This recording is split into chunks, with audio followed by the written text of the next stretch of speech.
Soo dhawaada saaxiibayaal, muuqaalkeena maanta wuxuu ku saabsan yahay sida TikTok Shop wax looga gato.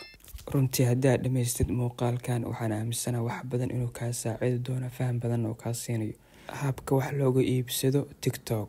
Waxaan u kala qaadayaa 3 siyaabood ama 3 qaab. Marka koowaad, markaad TikTok soo gushid aadna joogtid wadamada TikTok Shop uu ka shaqeynayo, qaybta hoose ee shop ku taala ku dhufanaysaa, kadibna halkaas wax allaal wixii productiya aad ka arkaysaa. marka ka raftidna waa ka dooran kartaa markaas. Qaabka labaad waxa weeyaan ama qodobka labaad saaxiibayaal, haddii qaybta hoose oo TikTok Shop ku soo baxweedo kale, qaybta kor ee searching-ka waa TikTok Shop ku qoraysaa, kadibna halkaas aad ka arkaysaa wax allaal wixii productiya oo macnaha TikTok Shop ku jira. adoo waliba ku sii dhufan kara meesha ay ku taalo view more products, kadibna waxaad sii arki kartaa productiya aad iyo aad u fara badan oo kala gedisan. halkaas aad ka dooran kartaa mid allaale midka rabtid ama kii markaas ay baahidaada ula xiriirto. qodobka ama habka saddexaad wuxuu noqonayaa inuu ka soo horbaxo muuqaal qof uu ku xaysiinayo badeeco ama product. muuqaalka marka waxa la socdo linkigaas oo ku dhufanaysaa, kadibna saana kale ku soo baxaysa. waxaad toos u aadaysaa marka add to basket baa dhahaysaa, kadibna meesha kore ee salada camal u muuqato buu toos u aadayaa. wax kastoo aad dooratid ama macnaha waxa way add to basket aad halkaas aad ka helaysaa. marka hadda waxaan soo aragnay systemka productiga lagu raadsho iyo sida macnaha loo soo doorto. hadda waxaan u gudbaynaa habka loo geliyo addresska iyo kaarka bankiga. si marka productiga aan u gadano productiga maadaama aan soo doornay meesha basketka kore ee salada aan u galay meesha 28 ee ku taalo lambarka casa.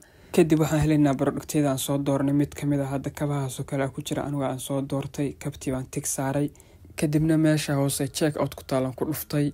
haddana waxa weeye qaybta hoose ee continue to check out ku soo taala baan ku sii dhuftay. kadib waxa ku soo baxaysa shipping address iyo payment method, laakiin hoos baa uga soconaysa wax yar rabaalkan ka tuso. halka hoose aad u jeedaan kaba qiimihiisa lagu sheegayaa, shippingka inuu free in lacag yaa lagu sheegay. marka hadda kaba qiimooda waa 12. shippingka ama keenista kabahana inay lacag yihiin oo boostada lagu saarayo lacagtada aad la baxaysid ayadana laga rabaa. marka waxa weeyaan 3 pound oo lacagta UK ah. marka total iyo sentiyaalo marka la isu geeyo 15 pound iyo 1 senti isku noqoto. kadib shipping address baa ku dhufanaysaa, addresska ku soo baxay halkan. marka addresska gelinaysaa sida aad haddaba aad arki kartaanba oo jeeda magacaaga, post code-kaaga, addresskaaga, telephone number-kaaga iyo email-kaaga. intaas aad gelinaysaa, kadibna meesha hoose save ku taalo baad ku dhufanaysaa. addresska marka soo gelisid kadib waxa imaanaysaa qaybta kaarka oo ay ku taalo payment method. kadib halkaas aad gelinaysaa magaca kaarka sida hadda meesha uga jeedaan name on card iyo lambarka kaarka iyo security code-ka oo 3 number ama chiffar ka kooban. muuqaalkeena maanta intaas ku koobnaa. waxaan rajaynayaa wax badan ka fahanteen. haddii aad ka mid tahay asxaabta hore nolol joogtay waa mahadsantahay. haddii aad ka mid tahay dadka nagu cusubna waxaan ku rajaynaynaa inaad nagu soo biiritid oo subscribe aad noo tiraahdo YouTube-ka.